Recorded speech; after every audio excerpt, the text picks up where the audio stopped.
We rejected the punch center. My bad. So My bad. let's give them a picture here. Number one, it's daylight savings, so cruise an hour. Yeah. Yeah. It's also we have to leave the airport at 4:45 a.m., which is like 3:45 a.m. Right. And it was 9:45 then. Correct. Correct. Correct. And we're not going to get out of here until probably 10:30 local time, so we'll be in about 45 minutes. Get you to Long for the hour. Well, like there will be no complaints. And there's another thing that needs to be said. That in this space, we've been here twice. And what they do is bringing fans down to the floor. Well done. Those people, we got down. But they bring fans down and come they line up all the way around because you can video of this crowd and the fans coming down in Orlando on a Saturday night, right? That they bring the fans down to the floor, right? To the floor. And the line goes across the baseline, down the sideline, and then up the entire, all the way up to the court. So whatever the attendance number was, that the Valkyries have found a connection with the fans, right? The league, the federation, was receiving the thing that it wanted to do, which was to get people to care and to see how good the volleyball is. And on a Saturday night, they got a 5-setter between the leading team in the league and a really good Valkyries team. They are. They are. And it's funny because somebody had to lose that match. It was a good match. Like back and forth. Like two prize fighters going at it. You know, neither of them wanted to. Like they were beating it. And we had to go deep into our match. And that's the crazy part. This was one of those ones that, and it's that weird coaches, right? That this is going to be the kind of game. This is why we spend so much time in the pregame talking about the bench.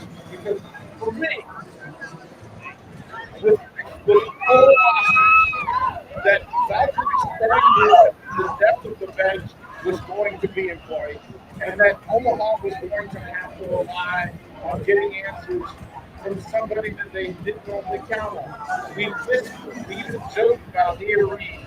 Okay, just fine. I said we're going to call that name tonight. We talked about Allison Mayfield. We talked about Sydney Miller, specifically. Right? We talked about it. And Coach Hurd gives the credit once again for looking down the bench, pressing the right button, and then getting production from these players. Right? Just and I mean, the first like, to me, that was probably the hardest decision she made all night. They decided to stick with who was in, and Mayfield and Reed absolutely rocked it. Like to think that on the three biggest plays of the night, it's Reed and Mayfield. Mayfield yeah, you couldn't project. You expect that, okay, playing time is possible for players to step up. But to have it actually happen, here's the part where I guess it's just the fanboy saying, I love it when players step up. Like when you have your opportunity and you root for them. I get a person here talking about legacy moments. You get called, you get the number called, and a lot of people don't handle it. Look, tonight, they handled their business and did the most difficult thing in sports, which was this. Big players make big plays, big moments. And we just showed that, like, 12 people down the bench making big plays in big moments. Base Briggs comes in, gets some points for it. Like, literally, all of our bench, almost all the bench that got to play contributed in a major way against that series. But especially set 5. Like, they stepped up to the challenge. They're like, give me the ball, let's do this. It was fun to watch Coach Bird. It was fun to watch, and I do want to give credit to him, right? To watch Betty Hill Cruz on the bench. right? To watch Nani on the bench. To watch. Just to be correct, you guys want me? We absolutely. Just double You check. kidding me? Do we Double want check. to? Am I kidding? So here's what we'll do. We're gonna throw Josh, if you will, we'll throw it to an early break, and then we'll come back because I want Neri to have, she deserves a full conversation because we literally talked about her before the match and said we've been watching, 100% watching Nia just kind of go through it and stay connected to it. We watched her, and then before the match in pregame, we said this would be one of those ones where coach looks down the bench and calls Nia's number, and she shows out.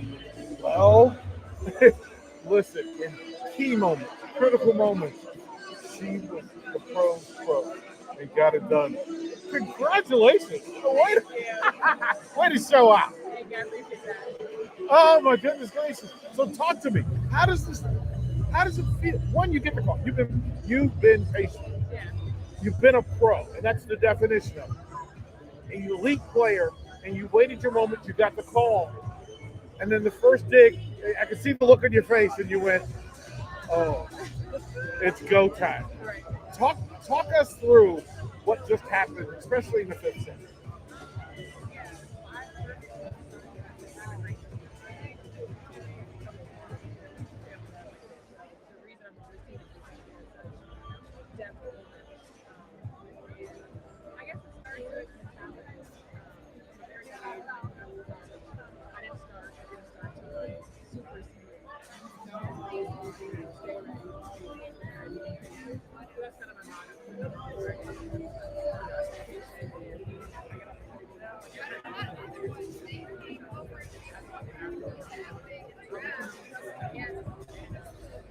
You made that way simple. Like you spoke up, you and Mayfield absolutely like you have no threat, right? And you really touched on the fact like obviously Jordan was that person. Like you earned that 100%. But like what was going through that? You started over here, so you gotta go all the way to the front row. Right. But then you made an impact service. In my mind, I was just like, get it over to your business. We must have only 10, no big deal. But yeah, I feel like when everybody goes in, it's like bring a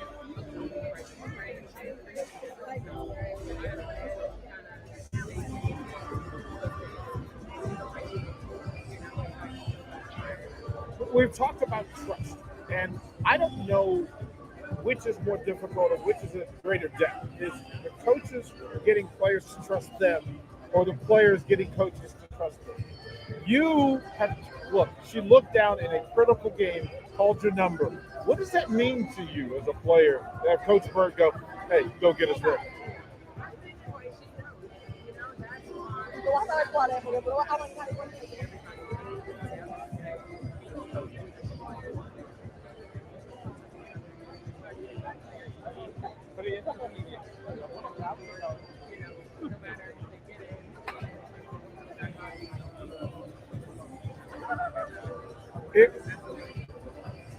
It was great to watch. I was just telling Coach Sauce to watch Betty, Nadi, to just cheer for y'all like crazy. And I don't know that they weren't more excited than y'all were on the court. It's a great sign to have your teammates just roll like that. You guys are coming out, right? You guys are such a to watch. I think what's we talk about all the time, like watching like as a coach, when I'm tossing balls in, I can hear players that are running. I feel like coach was like they obviously about this type of things. But what do you think? Why did she choose to do? What did you do about that she chose? Why did you want No, I don't agree. I can't speak for the coach, but I would just like to say that I was ready and I also the last option. You were the last one to say? Yeah, I was like, I'll tell him the last one. Okay, yeah. Let's go with that. That was like my coach was like, it's like, sport over Joseph.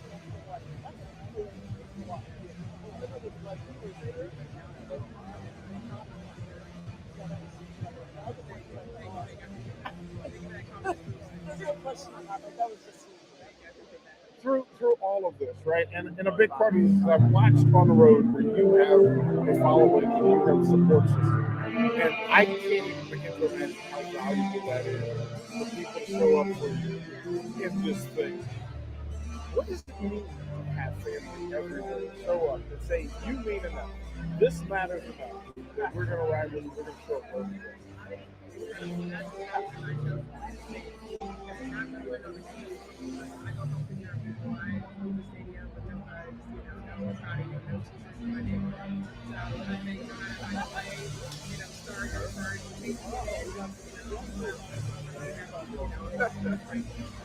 What's around that even in this room, on a night where they're not having success, that there's a line of people of what you have made? Like, do you as a player recognize how much value there is and how many superheroes you're building who are following you now that are in this room?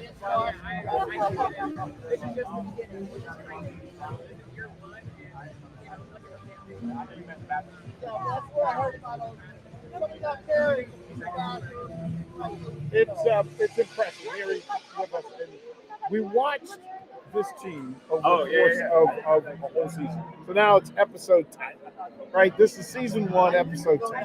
And as this team evolves, where do you think this team is? Is this, you've seen the league, you know the talent of the league, and you know how important it is to finish matches. It's tough to do because it's so competitive. But are you? Is this team where you think you should be?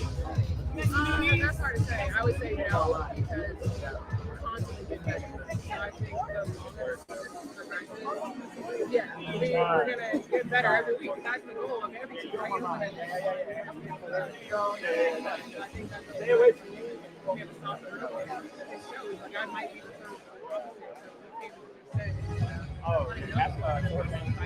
15-8, 15-8.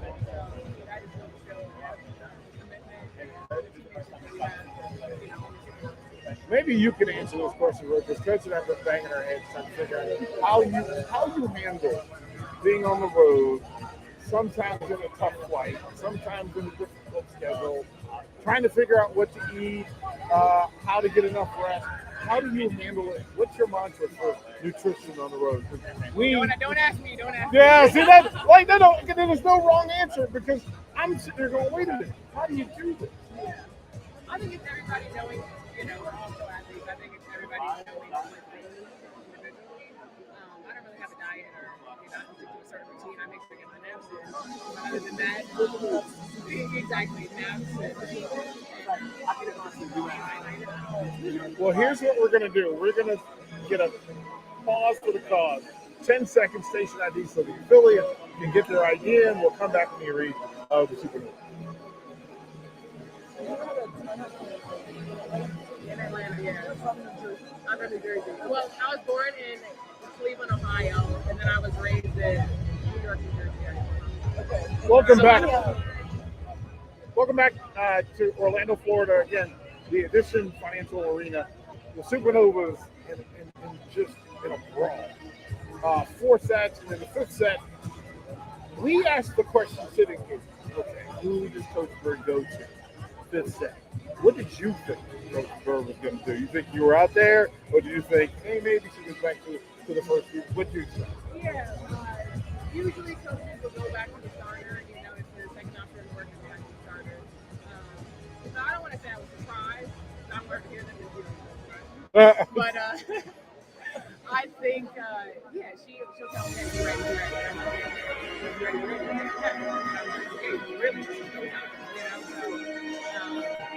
I just think she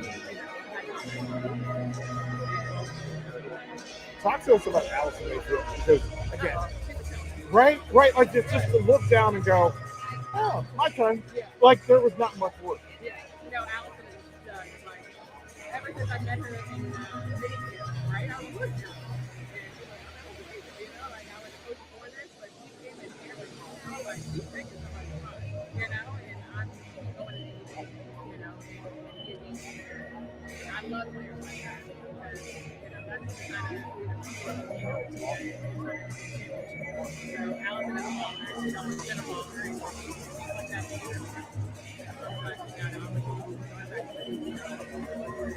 I'm so proud.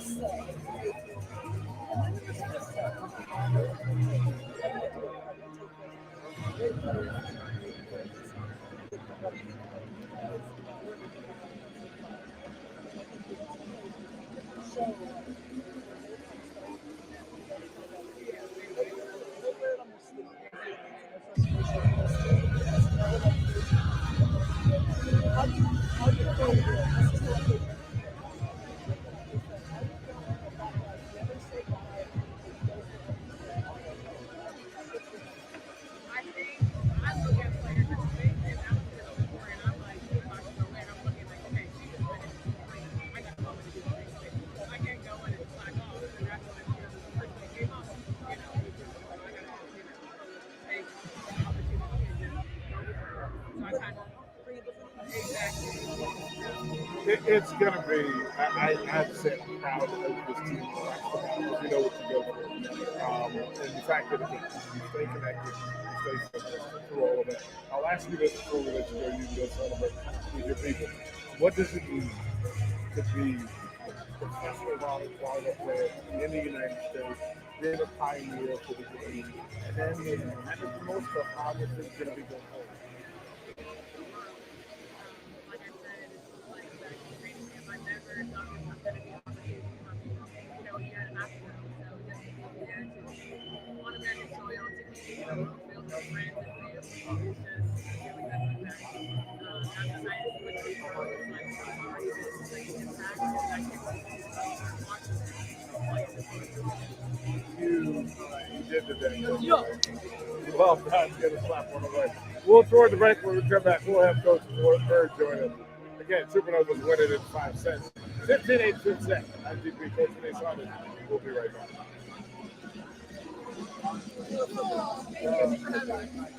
I wasn't sure about something looking at the camera. Yeah, I try to make it so you can look at us too. Okay. Go look at your family and.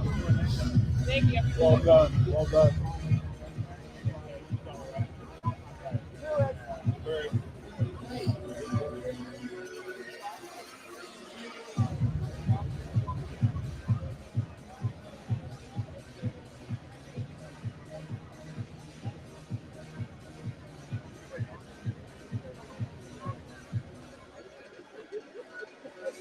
Let's go off air. We're waiting for you. Oh, I'm here. We're going to sit over here. You can sit over there. You can be on the camera with me. I'll change the screen. Oh, we got Rico now. Ah, Hey, Rico. hey, guess what? Still undefeated. Oh my God, thank you. I would have smoked you. I was gonna be so I ran mad up and got my because socks. I put my socks on. I was like, I cut my hair. I cut my hair. No. It's like it's my fault.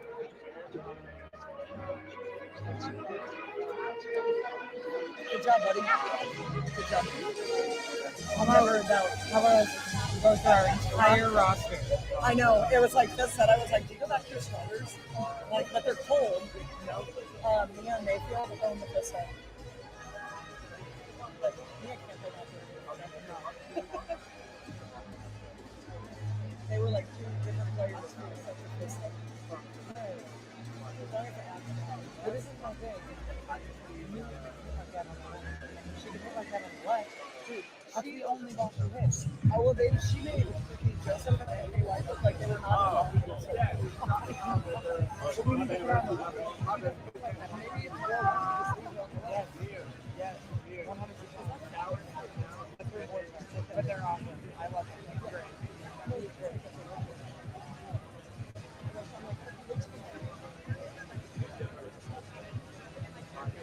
They're awesome. no, it seems like this girl's she's probably like, Yeah, who is she? Yeah, who is that? I don't know, sign her now. Shay was talking to her, so he knows her.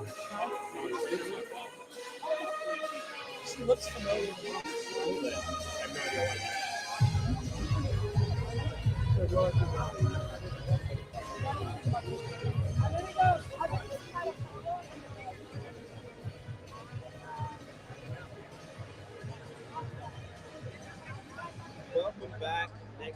Crazy Realty post-game show here in sunny Orlando. Got ourselves a 5-7, and as the coach mentioned, as the fifth set began, these teams is going to win their first 5-set match of the season. Turns out Omaha won their first 5-set match of the season. Which is wild. I didn't realize that. So that's awesome. There you go. I like it. I like it. Breaking news. Glad you did that. Orlando's now 4-4 in 5 setters. They were originally at 2 hours. I had to look at that because I feel like there's just left of that. Yeah. But I know how many they've lost a lot of like 2-point sets with extra volleyball. Yep. But they've only got 5. Right. I lived that life before. I think it was like my first season at A&M. There's some crazy number of days that like we had not been going. It was crazy. But they just told us that the freshman, I didn't even know it. I mean, but still, it does count. Yeah, so talk about, because I felt like it was 2 completely different teams out there on the first set. Yeah. Your team, cohesive, energetic, good vibe, aggressive, not what they were in set for. Right. And these guys, like, when it went back a little bit, did you smell blood in the water? Yeah, and I think that's momentum. That's volleyball. You know, we kind of gave it up in set 2, obviously, and it's like blood and water, and they were like just going at us.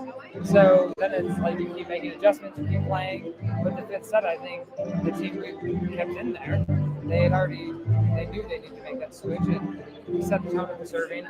They put on that serving run back there. It was 5-0, you know. So I think that is the way you have to. It starts with serving as the first context, and I know we talk about that every match, but it does set the tone. How you serve, aggressive, and how you attack. I mean, Coach, you made a lot of changes, a lot of decisions. A lot of decisions to be made in this match.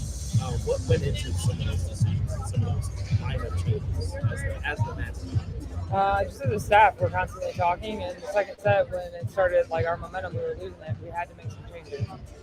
And it's statistical things, but it's also just the intangible or like the ball control stuff.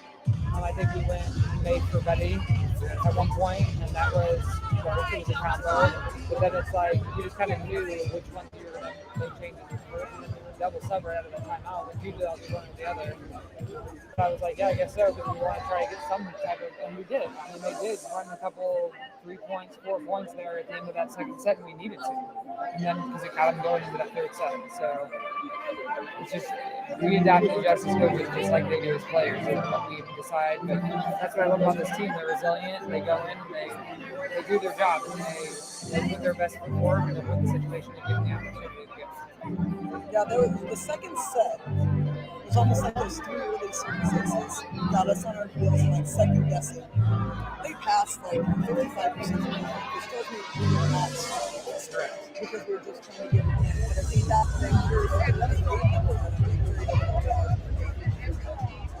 what's the magic? I don't even know. Right, all of us, right? Right, you'd be rich if you knew this answer, but in your opinion, how do you get teams to stay aggressive when things are not going? I think it's somewhat a mindset, so it's an individual thing for certain players. It's also the way they train. And in practice, we compete a lot. It's like that's what we focus on, is just competing. And we always talk about first contact. I wouldn't even say that we like just serve a lot, but we just serve and we want them to be aggressive. And so we just really focus on be aggressive when you're serving. We need to be aggressive with our first contact. Coach, this is the third time you played Orlando in the first 2 matches. Shaina Joseph was not there. She did not play. What was the difficulty of having that person in there hitting bombs? Her ability, first of all, the back row attack is what got her going. That D-ball that she hit, first of all, it was like, oh, is she front row or back row? And she cleared the block and hit it straight down. She's just so dynamic, and yeah, she hits cross, but when she's OT, it's like tough to defend. You get your defender have to stand behind the block and under the block. So I mean, she's a great player, and again, it comes down to consistency for her. I know she's just coming back, doing great, but she's a solid player. I'm proud of the patience that our team has playing against her, and you what you can and you move on.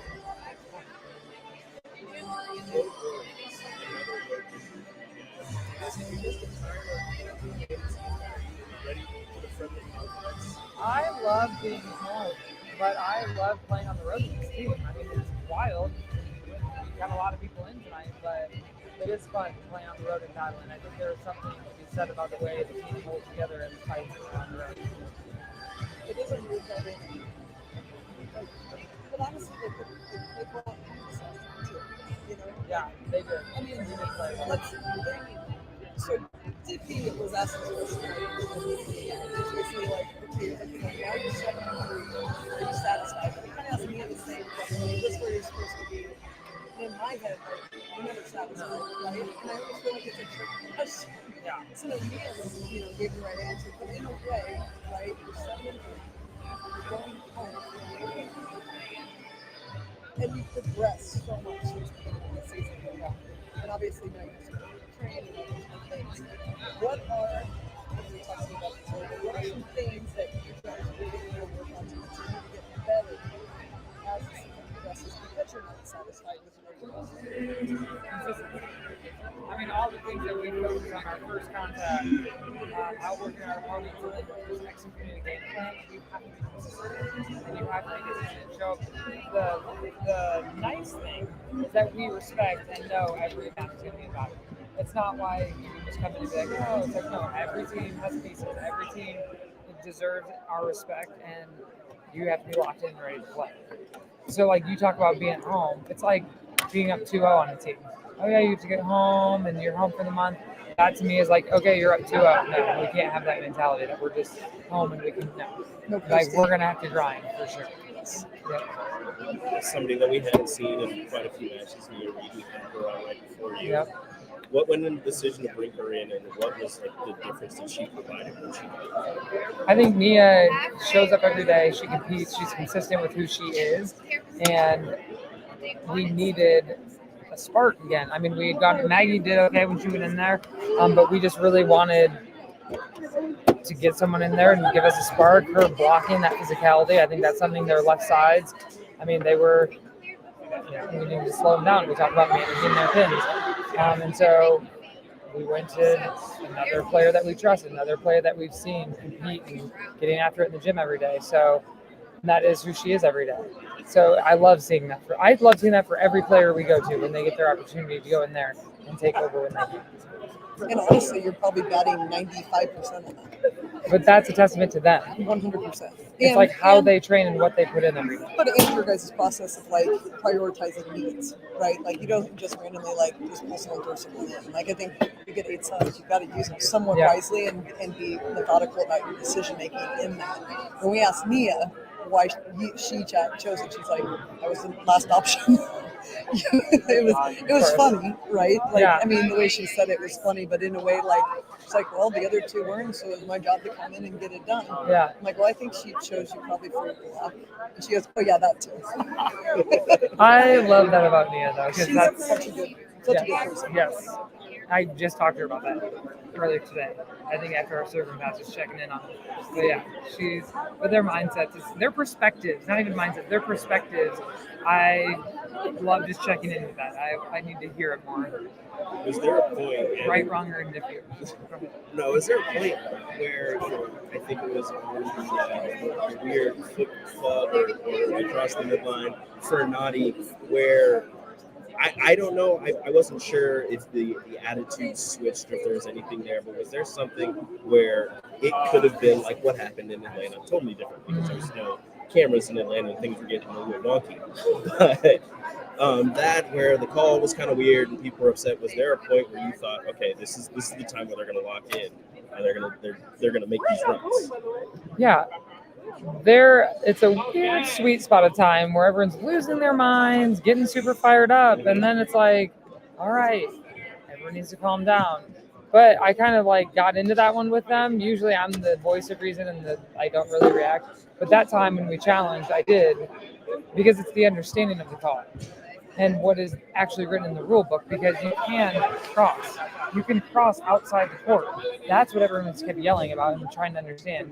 And it's still not solved. But at some point you had to call it because they made the call. It wasn't worth it anymore. Whether it was right, wrong, we just need to move on. How do you find that sweet spot in motion where you can go too high, you can get too low? How do you find that sweet spot in a moment like that? I don't know if I find it. I just had to shut it. Like, we had to shut it down at that point. Like, he made the call. We tried to, like, figure out and understand. And then at some point, I just was like, let it go. Move on. Next play. Like, don't talk to him anymore. Like, it's done. Like, you just, like, at that point, I don't want to even delay it anymore. I just then ignore it. And so then I just, The center line is only on the field. So Correct. technically, there's not a line to make a call correct. outside. That's why of you're the allowed to, that's why you're allowed to cross So outside the we court. asked R2, and she said it's like pull the pole. So like basically the whole area between like standard to standard, that you have to stay on your side. And if your Okay. whole foot is across the That- line, then it is a center line That's- violation. But then the line should then run all the way. Correct. And Should that's be able to because see. that's not how it's written. So I'm glad that you guys got that specific, I had detailed I had answer. to like use my hand and like ask questions. Right. That's where, and at that point, I'm not going to get into it. We don't have a rule book, but Thomas was looking it up. So yeah, at that point, I'm just like, okay, it is what it is. We need to move on. So But obviously, now we will look into that. So obviously you were busy today, so you didn't get to see the other results from the Pro Oh, yeah. Volleyball Federation, and that had Grand Rapids taking down Columbus Yeah. in 4 sets, kind of an ugly first 2 sets, and then Atlanta. The same time you guys were playing, Atlanta took down Vegas in 4 sets. In 4 sets. So that means Atlanta and Omaha still tied for first, although Atlanta, Well, Yeah, right now they Omaha. haven't updated. they so haven't we're updated. first. Well, that game finished before this one was over, but whatever. So we're both Um, 7-3. Yes, both 7-3. Next match in Omaha at home against Atlanta. Again, kind of like with Orlando, you just faced them. What can we expect? It's going to be a battle, like 100%, and it is managing the pins, but their middles are going to be tough. We have to serve tough, but it's not to get them out of system necessarily. It's to set the tone of the match. That's the difference. It's knowing that you're attacking them, knowing that that's like how we're going to play, and we are in fight mode. And then our first contact, but that match is going to be like this, out grinding, and when it's not going right, finding a way to win. I didn't even realize that. Like I'm just trying to survive each trip. And get back to school. Yeah, all that. yeah. Like I'm a day by day right now. Yeah. I didn't realize we had Atlanta on Thursday. That's Yeah. gonna be a fun match. I think it's Atlanta on Thursday and then I think- Orlando again on Saturday. Yeah. It's the rubber Sunday. Yeah, Saturday. Yeah. I won't be at that one. Thursday, Saturday. Just getting all the Saturday, Southern I teams out of there. Sorry, Wow. you're on your own. Wow. I've got a date with my nephew. That's crazy. She doesn't like this. Your nephew doesn't want to just come to the match? No, we're going to a Joe Coy. We're going to a comedian. I don't know who that is. I'll send you a YouTube. Okay. Yeah, we'll Okay. introduce you to them. But Long story short, I didn't realize we had Atlanta. And I think that's going to be like it was the same conversation we had between the last one. We were both tied. Somebody's going to be first after. Mhm. Is now we're later in the season. It's third time you played. You're tied 1-1. Is Thursday more important than last week? Same. Like, I think the most important match is the next one. so That's how it always is. That is what it is. Anytime I've been part of a team in sports, the next match is the most important match, no matter what it's leading to. It's part of your growth as a team and the experience as a team. And we're gonna have a quick turnaround, and we get the fun challenge as coaches to figure out what that starting lineup's gonna look like. And it is. We always say, make us make a decision, and this team has made me eat those words more times than one. Well, I mean that's. And But I'm it's not gonna, good. I'm not going to ask you to answer, but like now you almost go back Yeah. to the drawing board, see who has the best week, look at your matchups, Yep. and so we could be seeing a different team than we just saw Yeah. on Thursday, For sure. which is awesome. that was going to be, not for you to give away any trade secrets, but like you're going to face all these teams 4 times, but you're facing Orlando and Atlanta in such quick succession that is there a way that you might like over adjust, or is it one of those where you look back what worked for you in that match and try to keep it as close as possible? But then, like you said, these players are making you make decisions. I think you look at matchups for sure and like what we did against them, but we've already been talking and masterminding moving forward before any of this even happened tonight. What's laughable is it almost came to fruition, full go. Didn't happen though yet. But yeah, it's always happening. We're always, that's the noise. That's it. I think that's kind of the fun part, though, right? Like, obviously, you want to have a group that you can rely on, but in this league, with the amount of swings they're getting and jumps they're getting, and matchup wise, like some people tool better than others, and some people set their middle better than others. Yeah. And, you know, they have different strengths, and so I think the matchup side and like who knows the other player better, and there's just so much more that goes into the decision. Just like you're going to play them once at home, once away. There's more in the tendencies. Yeah. And I thought the best part about this match is they did a great job hitting line, doing those things. Orlando made adjustments. Set 5, I didn't even know Mayfield had a 4-4 shot that was like 5 foot line. Yes. And hard. That was disgusting. Yeah. Like I've seen her bang balls like deep Yeah, seams, but I don't think I've seen her cut, but never like that 5 foot cut. Yeah. Like she just showed it. She showed up a different way in the 5th set. Yeah. Like a different way. Mm-hmm. So good luck. It was great. Good luck making your decisions. Have fun with that. It is fun. I do not envy I do enjoy this. You have an awesome They staff have a great to bounce group. ideas off of, and you have an awesome team. I wish that you guys could just hear what happens and the clipboard that I have in my bag and what it says. But also, 2 things. Christina, hysterical every time she comes up the court. Like, I wish I could sit down and just talk to her in her crazy mode, because I did tonight and they were all thinking I was crazy, like doing it, because they just let her go. Gosh, I loved it. I was like, this is amazing. And I think it helped her, because then she offensively started swinging. She was like telling me she couldn't see the court. And I'm like, you can't see the floor, or you can't see, like, what part can't you see? And they're all like, well, are these 2 talking? And it was great.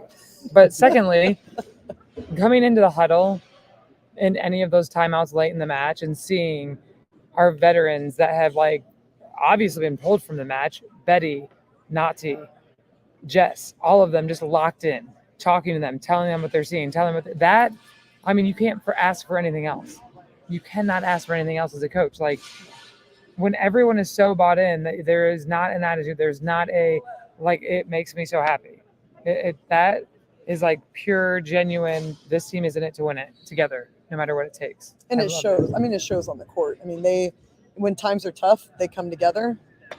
They don't try to do it all themselves. They don't splinter. They don't split. They 100%. It's almost they get closer when it gets harder, which I don't know if that was the same case in match 1 or match 2 or match 3. I think it's a process that they're growing on, and probably a tribute to, number 1, I always tell DP, your communication with them is phenomenal. I don't know if it's phenomenal. But yes. You probably talk to them more than any other coach. I do my best to, like, have conversations, but that's part of it. But they also, I think they get it too. Mm-hmm. Yes, there is a maturity and a responsibility that they all have that makes that very seamless and easy for those conversations. Their frontal lobes are more developed. I need that. That's what it is. That's what it is. The leadership and everything is fantastic with this team. Mm-hmm. And it all starts from the top with you, Coach Bird. You guys are wild. Yeah, we know. Speaking of that, Honest. That's going to do it for the next Ag Appraisal and Realty Postgame Show. Thank you so much for joining us. Thank you guys for always being here. Can you, like, not do that again, please? Ever? My heart was, like, pounding out of my chest. I know DP was like, yeah, let's have a 5-setter. And he's like, it's reverse psychology. And no, it was a 5-setter. I'll take that, though. That 5th set, if they show up like that every match for us now. Woo. That's that consistency you need by mid-May. That's the goal. We're going to write down that lineup, and then next 5th set, no matter what's happening, we're putting that in. They're in. Boom. Right away. What was your response? That 5th set. What made you think that? I know. None of them were even in the match. Yeah. Doesn't matter. They did it before. Maybe we don't Brooke make was that like decision right now. Maybe we don't make that decision right now. Brooke was like 5 of 6 at one point in the 5th set. She was just going off. Just hit everything. They could do no wrong in the 5th. I'll show you guys the quote. That's going to do it for the next Ag Appraisal and Realty Postgame Show. Thank you so much for joining us here on the Supernovas Radio Network. For Coach Bird, for Coach Renee Saunders, for Coach DP. See you later. See you in Omaha when Atlanta comes to visit. See ya. Happy daylight savings. Oh, yeah. Spring forward. 72% termination, 670 in the 5th set. Yes. Brooke's going back